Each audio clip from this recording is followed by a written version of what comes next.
We're joined today by my colleague Alyssa Imprevento, who's the program officer working with me on the Fulbright Scholar in Residence program. I am Cecilia Kaczynski-Mulder, program manager here at IIE-CIF.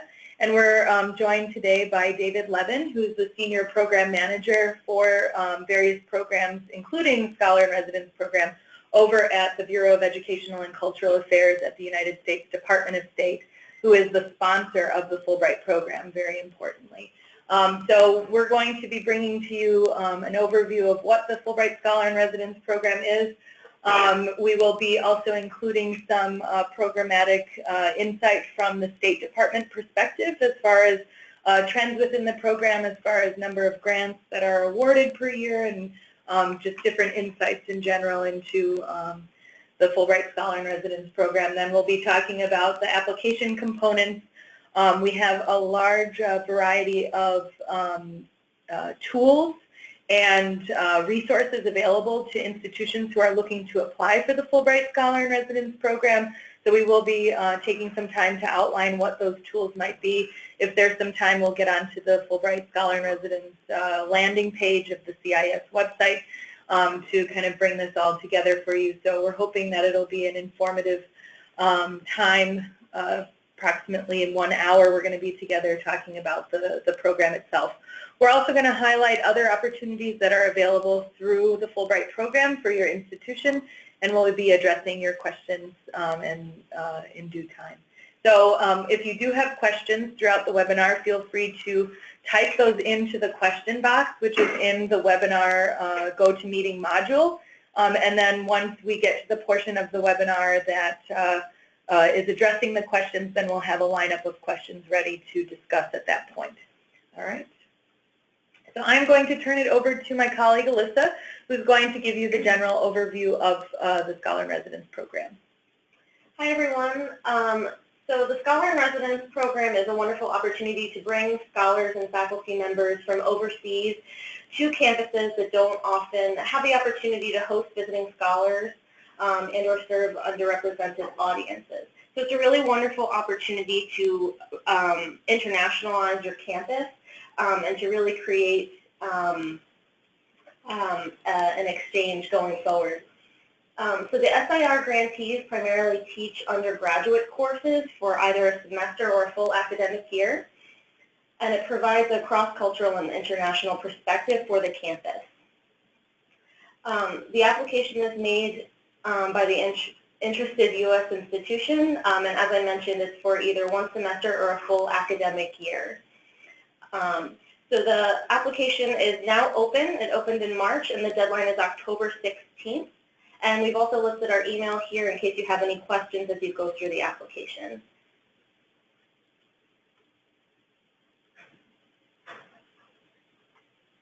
Okay. So this is just a list of the institutions served by SIR, the sort of priority institutions that we look for to submit applications. So really priority goes to institutions that have infrequently or never hosted a visiting scholar on their campus and or serve underrepresented audiences.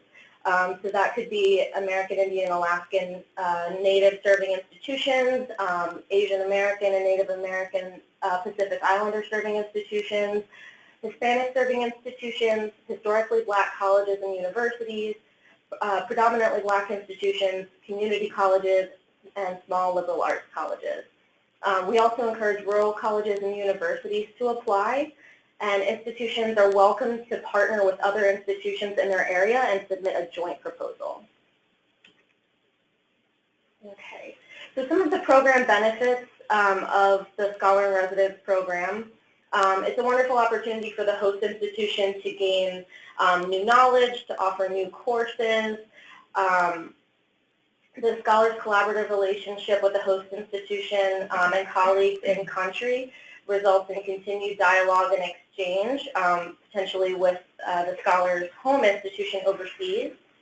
And the experience is beneficial for the scholar as well, as it impacts their field, their career, their home institution, and their home community.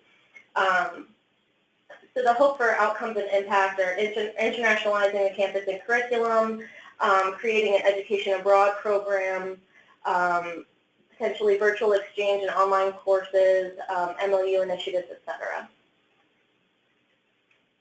And this is just a little bit of a breakdown of the proportion of institutions served by SIR. So the largest ones that we tend to see have been small liberal arts colleges and community colleges. And then, David, if you could kind of highlight some trends that you've seen as far as the institution types. It's very important to note that we do also have institutions that may not fall within our preferred institution list that have applied, but maybe through means of partnering with other institutions. You know, I know that we've had some differences in institution types and maybe the rate of success of some of those institution types. Sure. So I think, as Alyssa said, if you look at historically, we've done very well with community colleges and small liberal arts colleges. The other groups, which basically sort of a larger category of the minority serving institution types, usually do very well with HBCUs. Hispanic serving institutions are newer to the program in terms of numbers, but we see an increase there. We also see predominantly black institutions are getting some foothold, as well as some Asian serving institutions. Not as many Native American serving as we would like, and in fact, very few tribal colleges, even though we're reaching out to them as well. But you know, we're looking at ways that schools can be creative, perhaps partnering between two or more of these kinds of institutions, and looking at ways that both might benefit. We also see partners between small liberal arts school, for example, and a majority serving school have partnered. So there are various ways to get engaged, even if you have less experience than you think you might have. Thank you. Now, as far as what the application entails, we do have several components within the application. So I'll be highlighting the application form itself and what we're looking for there, and then we'll move on to the real meat of the proposal, which happens to be the narrative proposal, and kind of outline for you what's included there. It's always really highly recommended at the point at which you're considering applying for the Fulbright Scholar in Residence program to actually start an application. So going into, and we'll include links later, going into the Embark system and starting an application so you can get a sense for what we would be looking for in those components. And I would also encourage taking a look at our Fulbright Scholar in Residence guidelines to get a more in-depth look into what the different components of the application form and the narrative proposal entail. And we've included there, as much as possible, some of kind of ways to lead you toward what we're looking for in terms of the different sections. So as far as the application form goes, it's fairly straightforward. Within the application form, you would be outlining information about your institution and how you plan to, or what contacts you plan to have through the application, through having a scholar in residence on your campus. So the first item here is, well, the first area of the application form would include outlining what your institution is, where you're located, including your address and so forth, and you'll also be able to include information if you fall within one of the minority serving institution types there. And then you're outlining on your campus a responsible administrative official, and this would be someone on campus that could sign off on any affiliation information. So depending on your institution, this could range from a chair of your particular program to a dean of a school to a provost to somebody from your international office or perhaps your finance office or HR. So we really defer to your institution as far as how it's made up and to determine who would be the appropriate individual to sign off on any of those academic arrangements. And then we're looking for a principal contact for academic arrangements, or in our kind of wording, we use the term faculty associate. So this would be the day-to-day contact for the scholar. So we want to make sure that somebody on campus would ensure that the scholar was taken care of on a day-to-day basis. This would be perhaps somebody from the specific department who's applying for the program that could kind of provide that guidance to the scholar throughout the period of time that they're on their grant. You would be outlining your program dates. So for the upcoming application cycle, we're actually collecting, we work pretty far in advance, we're collecting applications for the 2018-2019 academic year. So you do have time to make those kind of arrangements and plans. So be sure when you're outlining what the program dates are that they would fall within the 18-19 academic year. You also would outline any financial support here. These would be estimates of any cost share. We'll talk a little bit more about the cost share later on in the webinar, but you would be providing the estimates, kind of round numbers in this section of the application form. You would also outline here if you were planning to name a scholar or recruit a scholar from up to 2 different countries within the world region. If you're looking to name a specific scholar, you would use this section to outline the biographical information of the scholar as much as you may know. We will be using this, if your application is successful, we'll be using this to contact our colleagues abroad to ask them to assist us in contacting the scholars. So accuracy is really greatly needed here. If you're requesting recruitment of a scholar, you can use this space. There's a section to name up to 2 different countries within the same world region that you would like to undertake recruitment for your particular project. And then there's the proposal summary. It's 700 characters in length. This is a required field on the actual application.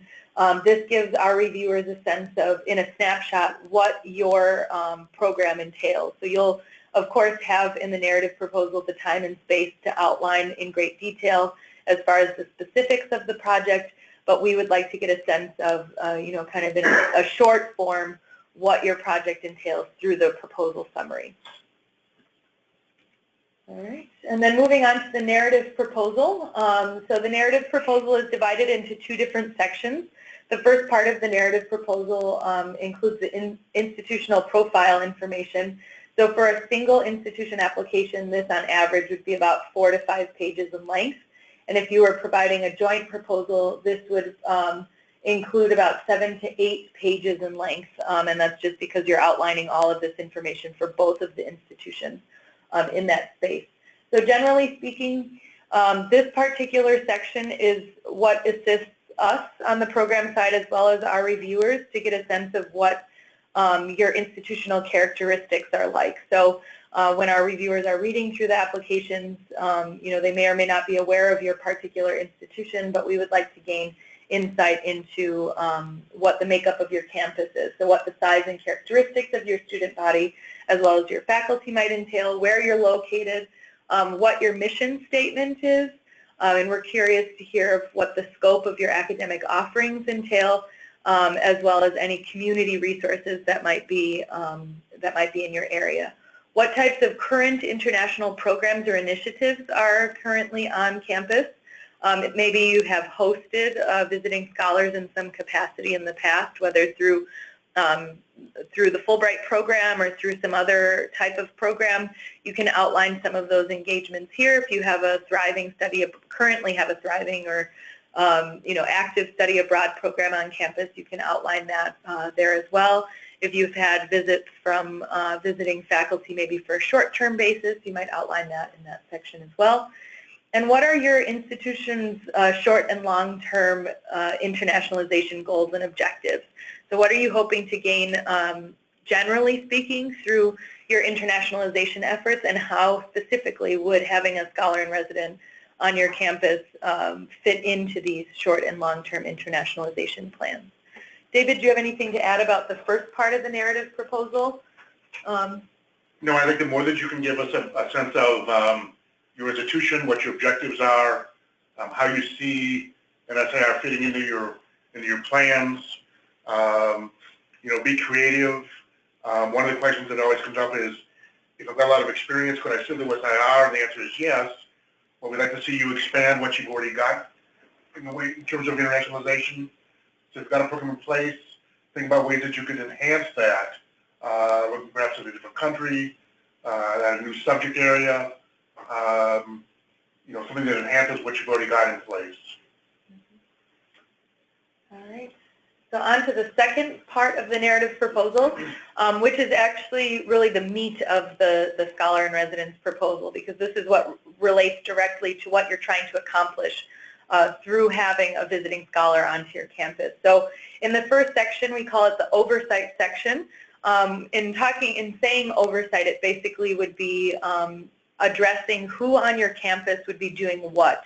when working with a scholar who's coming to visit for a semester or full academic year.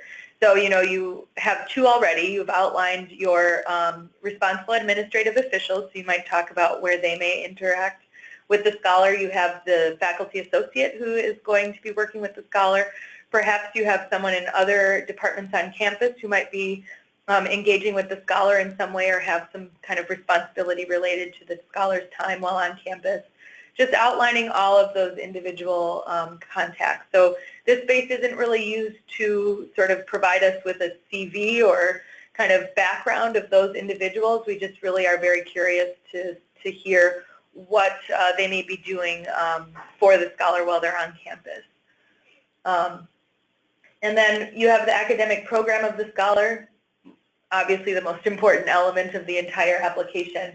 So what exactly will the scholar be teaching while they're on campus? So how many courses per semester would they be teaching?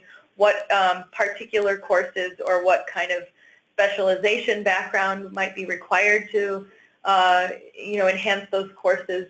What kind of qualifications or experience might you be looking for to teach those particular courses? That would be included in the academic program of the scholar section. We often get a question about how many courses a scholar might teach when they come on campus. We probably see on average about two courses per semester. It really depends. Sometimes a scholar would be teaching an existing course but providing international insights into that curriculum. Other times they may be creating a whole new course that's not already on the books. So highlighting or explaining the type of course would be helpful in that regard for the reviewers too, because that also shows the kind of type of preparation that the scholar might be undergoing in order to undertake those activities. And then you would outline any plans for other campus activities. So through the Scholar in Residence program, the SIR would be coming onto your campus and would really be interacting with various areas on campus. So they're not really just staying in one department or just one area. So perhaps you would be planning for the scholar to give a public lecture about their home country, or maybe they would be making kind of guest lecturing appearances into different disciplinary background courses. So outlining what else they might be doing while they're on your campus. Another unique component of the Scholar in Residence program entails community involvement or community outreach activities. So when the scholar is visiting your institution, you might have community partners in your area that would be interested in inviting the scholar to come and talk about their home country or talk about their specific specialization. We've had scholars in the past who have made visits to high schools in the area to teach about their particular topic, or again, talk about their home country and really bring their home countries to your communities. It's a unique opportunity to have somebody, a visiting scholar, on your campus, so really thinking about ways that you can kind of maximize the interaction of the scholar while they're in your particular area. Outlining anything regarding professional enrichment, so if you are planning to include the scholar in any faculty meetings that you might be having during the school year, during the academic year. Oftentimes you might have orientations for new faculty, maybe including the Scholar in Residence there would be a good source of faculty development.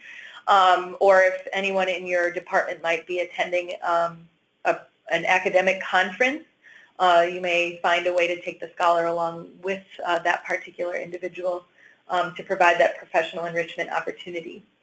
The next component would be regarding sustainability, so kind of focusing in on how how you would sustain the scholar's time even after they've left. So if the scholar is introducing new curriculum or helping to build a program, how would that particular course or program continue on after the scholar's visit onto campus? So Alyssa talked earlier about some of the outcomes or benefits, so sometimes this might include creating an exchange program for your students and or your faculty. This might include kind of creating different online courses or virtual exchange opportunities. The list could go on and on. David, you may have some other examples of sustainability and what might make a strong sustainability portion. I think we've heard everything from online classes to MOUs signed between the home and host school, so that while your SIR is teaching, you may build out that experience and you might end up with student exchanges. We've had exchanges of different kinds of materials, with a home and host museum on a campus. We've seen activities engaging different kinds of community organizations between the home and host cities. We've seen some business activities, the Chamber of Commerce set up or enhanced between the schools, your city and your scholar's home city. So there's various ways that people have built upon that experience involving this, your scholar and the home and host communities. And we definitely always learn new ones just from the proposals that come through too. So really think creatively about ways that you can maximize that time that the scholar is on campus and how that can kind of continue on afterwards. So then the duration of the grant period, you outline the proposed dates in the application form, but this may also, in this very short section of the narrative proposal, you might outline, if you're requesting that the scholar come early, say for an orientation or something along those lines, or just to assist them in getting acclimated once they arrive, you can outline some of that information there, but just so that we're clear about when your semester dates are and things like that.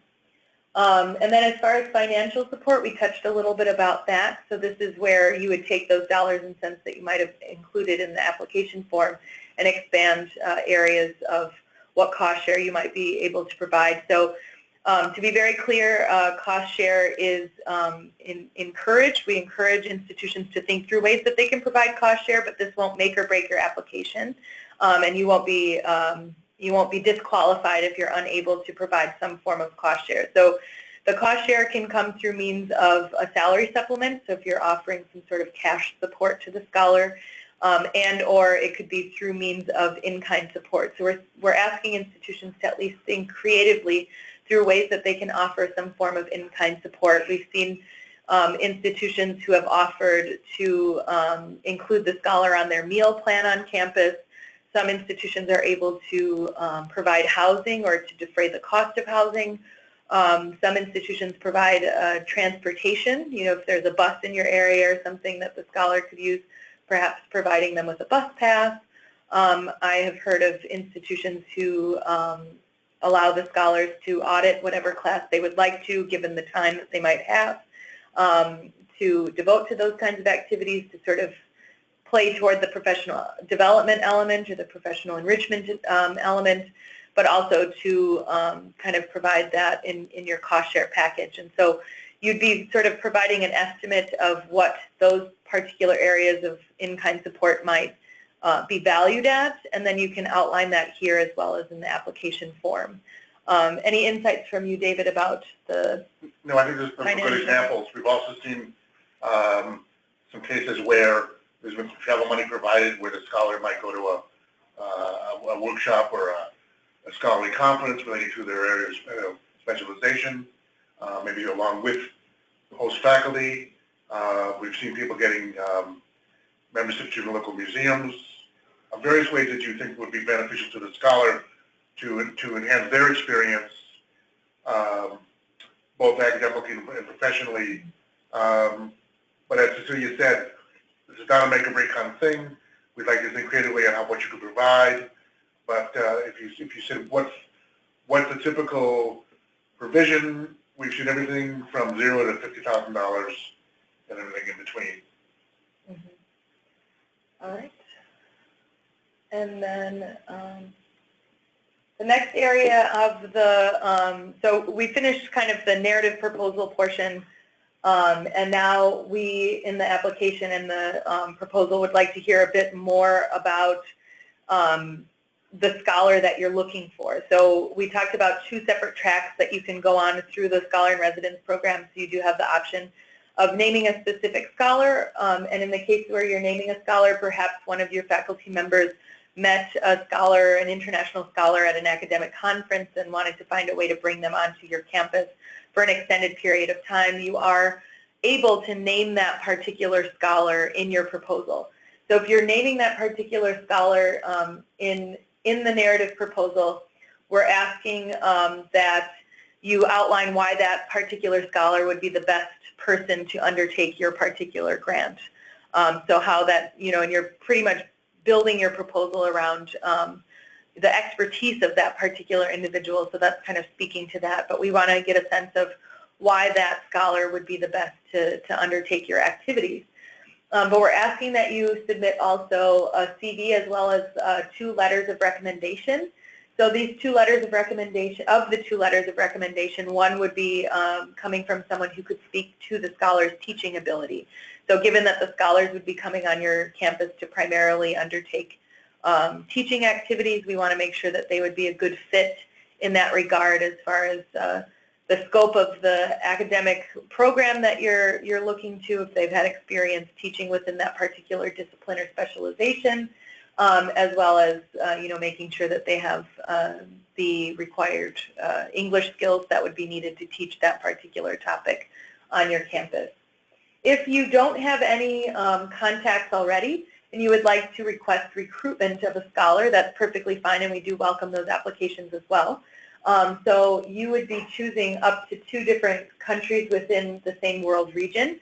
In the guidelines as well as on our website, we do have the different world regions. We have countries listed within those world regions, and we do have most countries in the world that would be engaging with the Scholar in Residence program. If for some reason you don't see the country of interest for you on that list, definitely reach out to myself, reach out to Alyssa as well, and we can talk through whether or not that might be possible to engage with that kind of country or with that particular country in terms of the SIR program. So use a portion of your narrative proposal to outline information about the scholar that you would like us to recruit. So we're using all of these items from your narrative proposal to reach out to our colleagues abroad. If you're naming 2 particular countries, we're reaching out to those countries to see if they would be able to recruit a scholar within that discipline or your subspecialization that you're requesting. So we're asking that you outline the credentials of the desired scholar that you would have to undertake that. If there's a certain amount of teaching experience they need in order to teach on their campus, if there's a degree requirement involved in order to teach on your campus, we would really need that information as well so that we can kind of narrow down our recruitment efforts for that particular credential of scholar. And then if you have desired discipline or grouping of disciplines as well as specializations or subspecializations, that helps us to craft a memo to our colleagues abroad and helps them to locate scholars that would best be able to undertake your grant activities. We get a lot of questions about whether or not your chances are better to name a specific scholar or request recruitment of a scholar. David, I don't know if you would like to. Sure. I think historically we've probably seen more requests where scholars are actually named rather than the request for recruitment. But having said that, both types of proposals are perfectly fine. One is not prioritized over the other. The one thing I would say is if you're asking us to recruit for you, please give us, details. Put yourself in the shoes of the Fulbright Commissioner or U.S. somebody that's going to do the recruitment. The more you can tell us in terms of what you would like, the easier it's going to be for them to try and find someone that meets your qualifications. And I get to think realistically, if you've got a little bit of flexibility in terms of the kinds of courses that someone might teach, think about that. Maybe you're talking about, social sciences in general or humanities in general. You see, you might like a scholar who could teach X or Y. That's everything to think about because it gives the recruiter a little more flexibility in terms of who they might find that could meet your needs. And then in terms of supplemental materials required for the Fulbright Scholar in Residence program, we have a section where you would upload letters of support for your institutional application. So this is different than the letters of recommendation. You included for the scholar. These letters of support would directly relate to your institution and what you're applying to do. So at minimum, we ask that you submit a letter from the responsible administrative official that you outlined in the application form. There isn't a maximum, however, so these would be, you would seek out letters from institutional representatives, so these might be people from different departments across your institution. They may be from individuals who are from neighboring institutions, so these could be higher education institutions, or if you're arranging activities for community outreach, this could be a good opportunity for those representatives to also include a letter of support.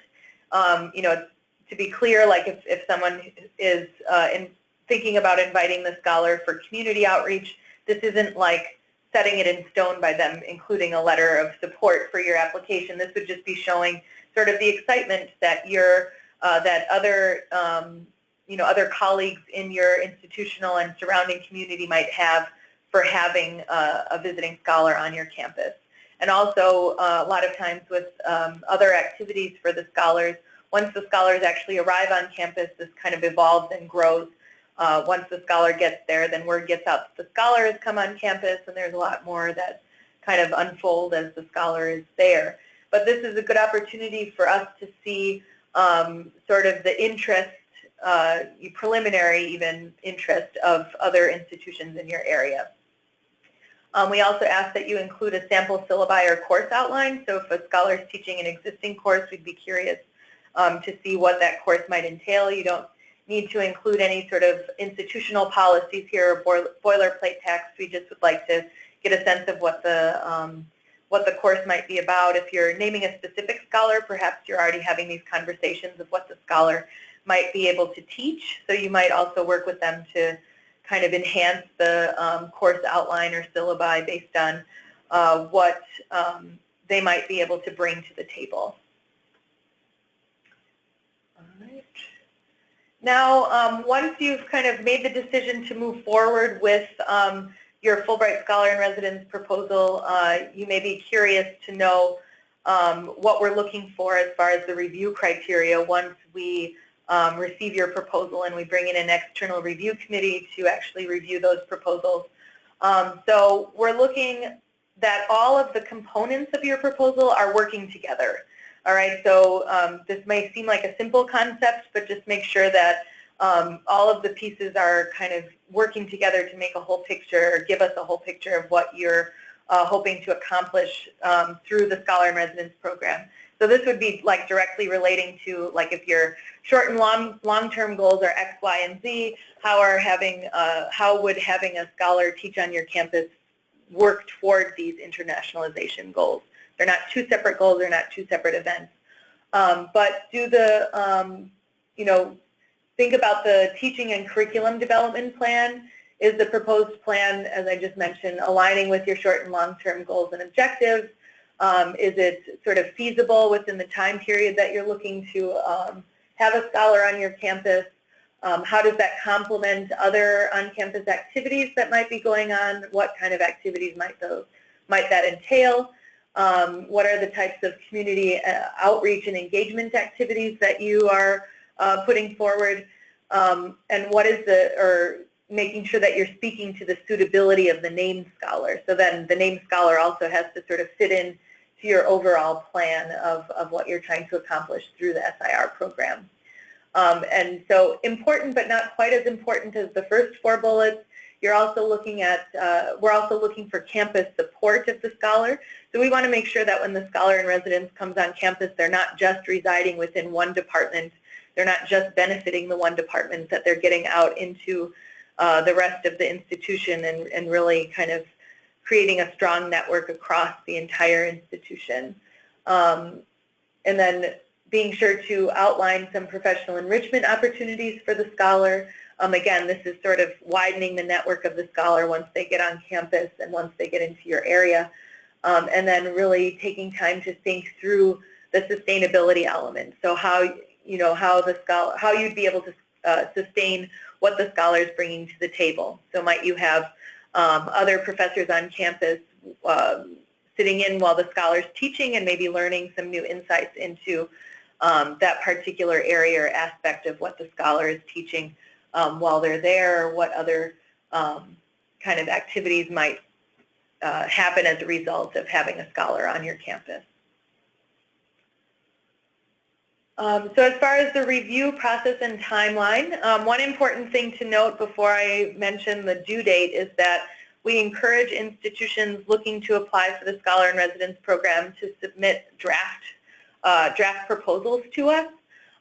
So Alyssa and I will read through the draft proposals and we'll provide feedback based on what we've heard through our review meetings that may help strengthen your proposal for the final submission. So I would definitely recommend using us. Use us as much as you'd like to answer any questions, to read your draft proposal, or even to just bounce ideas off of us as far as whether or not you're thinking if what you would like to accomplish through the SIR program might be appropriate or might be of interest to the overall goals of the program. We're happy to set up any kind of phone calls to discuss these elements that would kind of give you that nudge to submit your application in the end. So the application forms are due by mid-October. So this particular year you get an extra day, so lucky all of you. So the due date this year is October 16th. And then once we have all of the proposals, we conduct a technical review of the applications. When we're doing the technical review, we're making sure that all of the components of the application have been included. We may be in touch with you if anything's missing or if we have any questions. And then we release the applications to our external review committee. They spend about a month reading through the applications. And then we have an external review meeting in early December to assess the proposals. And then after the review committee is completed in January, we are reaching out to institutional applications to notify them as to the review outcome. Also concurrently happening between January and February would be that the Bureau of Educational and Cultural Affairs at the State Department, as well as the J. William Fulbright Foreign Scholarship Board, would review any recommended proposals, while IIE, CIS, we are confirming institutional commitments to that particular program. From January to April, we're working to confirm the named scholars as well as to recruit scholars abroad. And then we are providing the host campuses with any recruited scholars for their consideration. So very important to know is that when we recruit scholars, we will send the candidate's information to the host institution, and you're making the final decision as to what's best for who would be best for your institution. And then from April to June, once we have all the confirmations and approvals, we will begin to issue the grant packets to the scholars. All right, so our application resources, as I mentioned before, we do have a wide range of resources available to you on the SIR landing page of the CIS website. So you can see the links here. So on the program page, we have a link to the application, which is through our Embark system. We also have a set of application guidelines. So this is a really good way. I'm sure we have a lot of institutional representatives on the webinar right now who are thinking that the SIR program might be a really great way to internationalize your campus, but you may have to get other administrators on your campus to sort of sign on to do this. So you may think, well, how can I express all and everything about the program to that administrator? You can present them with our downloadable PDF guidelines to outline what the SIR program is, and it provides a really clear roadmap through the application form as well as the narrative proposal components. It also includes kind of frequently asked questions, both in the guidelines as well as on the SIR webpage. So a lot of the questions you may be having may be similar to ones we've heard in the past. And if it's not, definitely reach out to us, and we're happy to answer those questions specifically. So this is the first of a slate of webinars for this season. So this is the general overview webinar, but we will also have a webinar, a set of webinars coming up for specific institution types. So we'll have a separate webinar for minority serving institutions. We'll have a separate one for community colleges and a separate one for small liberal arts colleges and others, or small liberal arts institutions. And then we have a walkthrough of the application as well as an open call for questions. So by the time you're kind of starting this process, you may have questions or may want to hear about what questions other institutions have. So that would be happening in about mid-June. And then we have a final call for questions, sort of advising type session about 1 month before the due date of the proposal. So those are all outlined on the SIR landing page, so I would definitely take a look at that. Send us your draft proposals.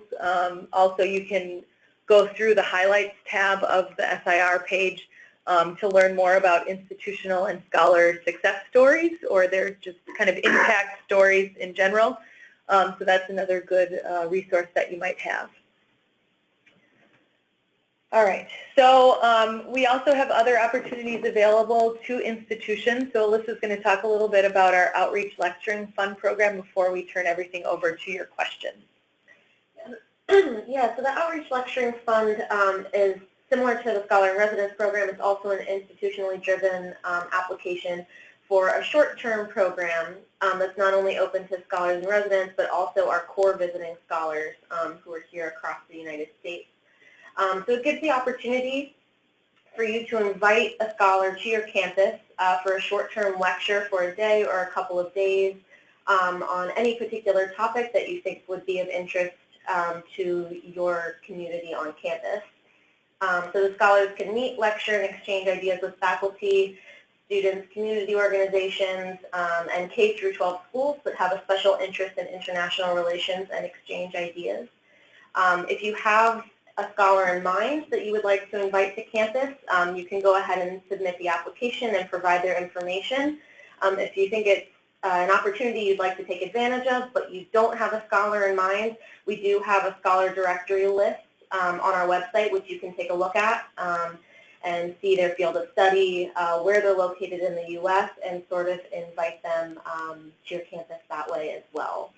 We've also listed the OLF email address, olf@iie.org. So if you have any specific questions about applying, what's acceptable, what's not, you're welcome to send an email to that address as well. We kind of look at, David works on the OLF program from the State Department side, so there are a lot of commonalities between SIR and OLF as far as the institution types that are reached through the program. So if you're wondering what it might take to host a scholar on campus, the OLF program is a really good way to sort of get your feet wet to see on a shorter term level what it might take to host a scholar while on your campus. You also might kind of be curious to hear about the experiences of specifically of a scholar in residence to see what might help to enhance your application or just generate that excitement among your community partners. So we do have some institutions that specifically like to invite our scholar in residences onto their campus, or if you're looking for a scholar from a specific country or you're interested in a specific area in that regard, you can search our directory by that particular country and then host somebody on your campus. So David, I don't know if you have anything to add on that. This is just a great program both for host institutions but also for the scholars themselves. There are about 800 visiting Fulbrighters here every year. They're typically doing research, typically at Carnegie One classification schools. So we like to see them get to other parts of the country, to visit other kinds of institutions. It really enhances their understanding and appreciation for America and Americans. So it's a great opportunity for them, but also a great opportunity for you to do some very quick internationalization kind of thing by bringing that scholar to campus, for 2 days, 3 days, 4 days, 5 days, engaging with your students, with your faculty, with the surrounding community. It really is a win-win, I think, for everyone. Particularly if you're a school that has not been particularly involved in Fulbright in general, it's a great way for that scholar to come to campus, and for you then realize that you could be sending students, for example, to that scholar's country through Fulbright. You could be sending faculty to that scholar's country. It sort of gives you a broader perspective of what Fulbright's all about, and realization that there's a range of things that you can do through Fulbright. Maybe this OLF is the first step that you might take to do that. All right, so now, let's see. At this point, just kind of a few things on this webpage. You can see how to reach out to Alyssa and myself, and then we have David's information here as well. So, you know, definitely visit our website and see what's available for your particular institution through SIR as well as through OLF. You've participated in this webinar. Look forward to our upcoming webinars. Also, very importantly, we do archive the webinars for you. So if you would like other people on your campus to listen to the webinar to get a good sense of what it's about, or if you just would like to listen to Alyssa, David, and I over and over and over again, that is perfectly fine as well. We have our own fan club perhaps, but you know, definitely reach out to us and let us know what you're thinking as far as the SIR program. So very importantly, when the webinar is archived, it will also include the slides. So I know a lot of people are usually interested to know if they can access the presentation later. So as far as our questions go, we do have some questions that came in, so keep sending your questions in, and we're happy to answer them. The first being if you know, our definition of scholar can include a creative artist. So we do have you know, we do have various types of scholars who engage with the Fulbright Scholar in Residence program, including professionals and visual artists.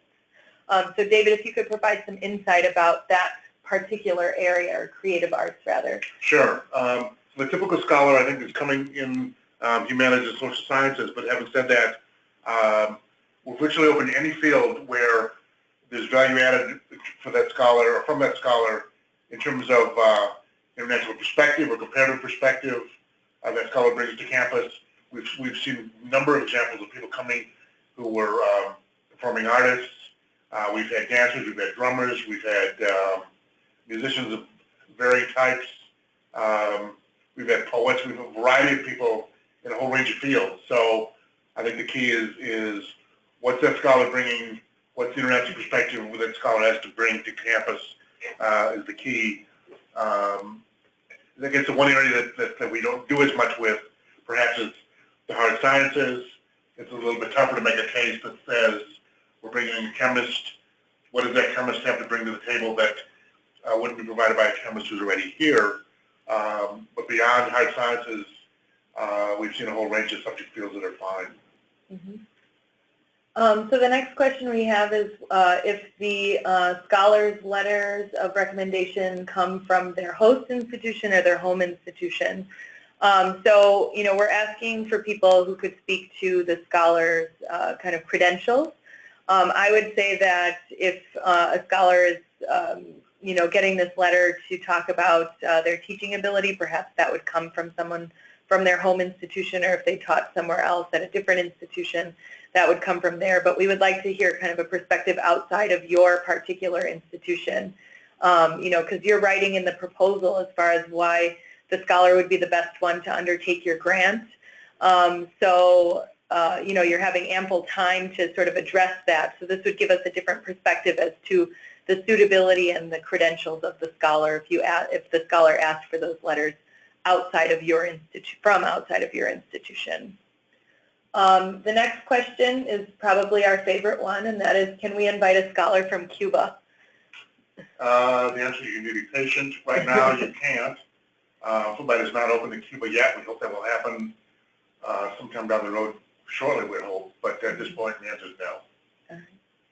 But at the same vein, aside from Cuba, there are some instances where we've had cases. So this is definitely, if you don't see, as I mentioned before, don't see the country that you're looking for on the list of countries that engage with SIR, reach out to us sooner rather than later so that we can talk about the feasibility of that possibility. So we've in recent years had cases where we had a request for a named scholar, so usually they would have to be named. But we had a request for a named scholar from Guinea-Bissau, but we don't currently have a program in place there.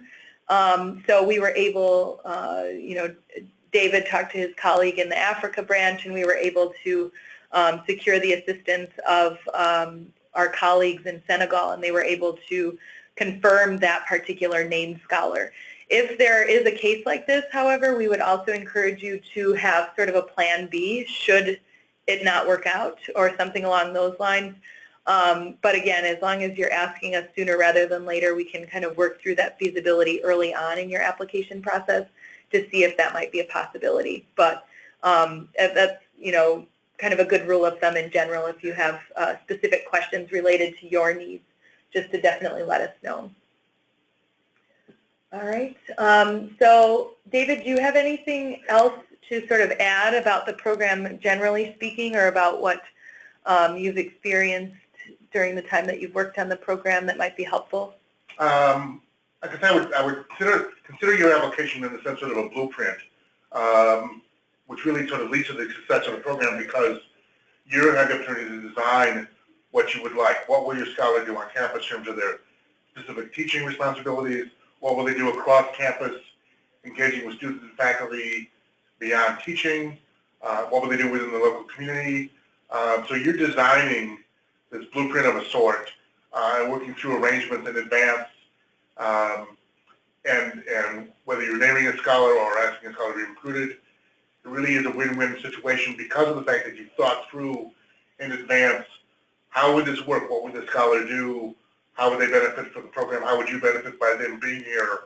And then that advanced planning really makes this program tremendously successful. Mm-hmm.